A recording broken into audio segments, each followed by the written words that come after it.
자, 실전 모의고사 2회차 두 번째 시간입니다. 61번 보겠습니다. 유치권. 유치권은 법정담보물권이죠. 유치권의 특징은 법정담보물권인데 배제특약할 수 있다는 거. 우선변제권 인정 안 되고, 물상대위 인정 안 되고, 추구표 인정 안 되고, 물권적 초권 인정 안 된다는 거. 그거 딱 특징으로 기억하셔야 되죠. 법정담보물권입니다. 다만 배제할 수 있죠. 불가부성 철저하게 지켜지죠. 당연히 목적물이 분할 가능하거나 수개의 물건의 경우에도 불가부성은 당연히 적용이 되겠죠. 그래서 우리 판례 하나 기억하셔야 되죠. 다세대 주택 창호공동사업자가 한 세대만을 점유했다 하더라도 그 유치권은 전체 창호공사 비용을 피담보 채권으로 해서 성립한다. 그랬죠? 유치민의 소유권자가 채무자가 아니더라도 상당한 담보를 제공하고 유치권 소멸을 청구할 수 있죠. 유치물건의 소유자와 채무자가 달라도 채무자가 상당한 담보를 제공할 수 있고 소유자가 상당한 담보를 제공할 수 있고 채무자가 소멸 청구할 수 있고 소유자가 소멸 청구할 수 있죠. 5번, 4번 물건과 원채권 사이에 결연관계가 있다. 무슨 뜻이죠? 건물하고요. 공사대금 채권 사이에는 결연관계가 있죠.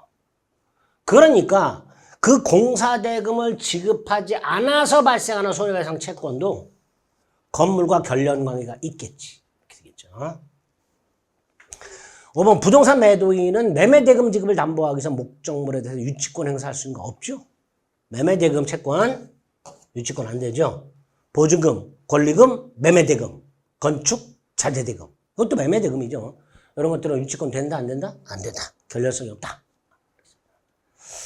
1번이 틀렸고요. 62번 갑이 유치권을 행사할 수 있는 경우를 골라라. 건물 신축공사 수급인 갑이 사회통념상 독립한 건물이라 볼 수 없는 구조물. 뭐죠? 기초공사. 그 상태에서 공사가 중단됐을 때 그 기초공사 구조물도 마찬가지고 토지도 마찬가지고 유치권 안 되죠. 건물 신축공사 수급인이 공사대금을 받지 못하면 건물을 유치할 수 있을 뿐입니다. 건물이라 볼 수 없는 구조물이나 토지를 유치할 수는 없죠. 2번 을소유 건물의 경매 개시 결정 기입 등기가 돼서 압류력이 발생한 후에 공사업자가 점유를 이전받아 공사를 하고 경매 절차의 매수인에게 공사대금 지급을 요구하면서 건물을 점유했을 때 자, 요거 조심하세요. 유치권은 성립하지만 그 유치권을 주장, 대항, 행사할 수는 없죠.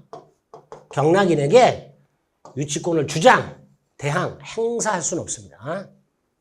3번 수급인 갑이 건물을 완공한 후 도급인 을로부터 공사대금을 받았지만 그 공사대금 지체에 따른 손해배상. 요거 아까 뭐였어요?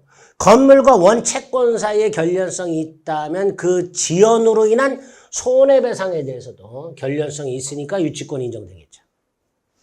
4번 계약명의 신탁에서 신탁자가 수탁자에게 행사하는 부당히 득반한 청구권.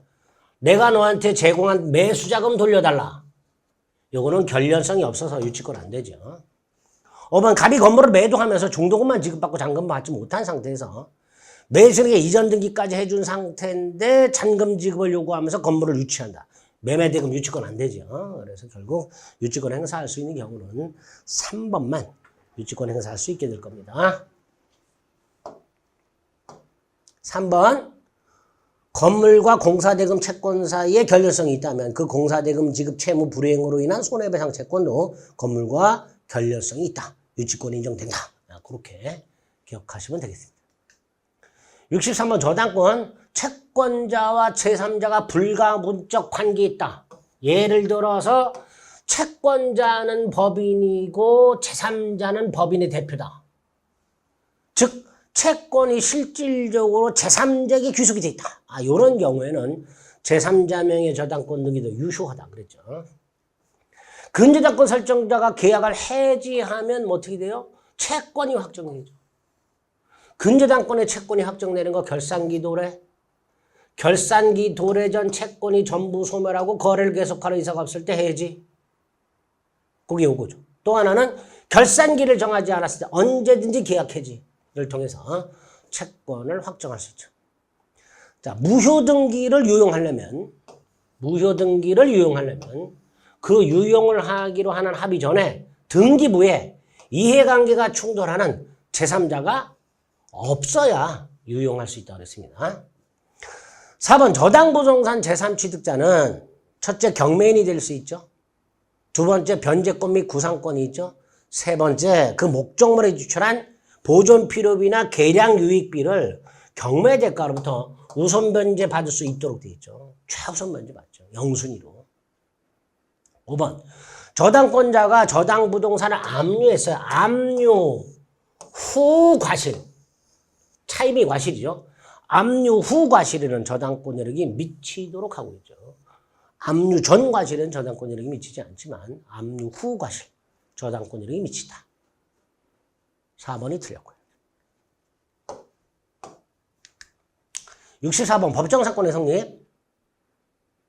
토지 저당권 설정 이후에 건물이 지어졌으니까 당연히 법정사건은 인정이 안 됩니다.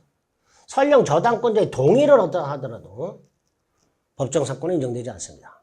366조 법정사건이 인정이 되려면요. 저당권 설정 당시 건물이 있었어야 돼요. 따라서 1번 성립하지 않습니다. 토지의 정착물로 볼 수 없는 가설 건축물 소유. 법정사건 성립하지 않겠죠. 법정사건, 지상권은요. 토지의 정착물, 지상물을 위한 권리니까 정착물로 볼 수 없는 가설 건축물을 위한 법정사건은 성립하지 않습니다.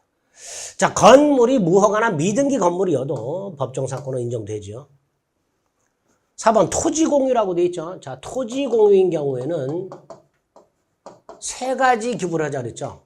이 토지가 분할된 경우, 공유자가 지분만 전매한 경우, 이 건물이 지분 과반수 동의 얻어 신축한 경우, 이렇게 세 가지로 나눠서 토지 공유. 분할의 경우 법정사건 인정된다. 지분 전매나 지분 과반수 동의 얻어 신축한 경우에는 법정사건 인정 안 된다 그랬죠.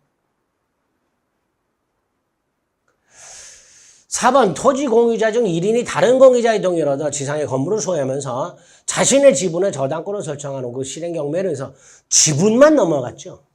법정사건 성립하지 않습니다. 5번 동일인 소유 토지와 건물 중 갑소유 땅, 갑소유 건물,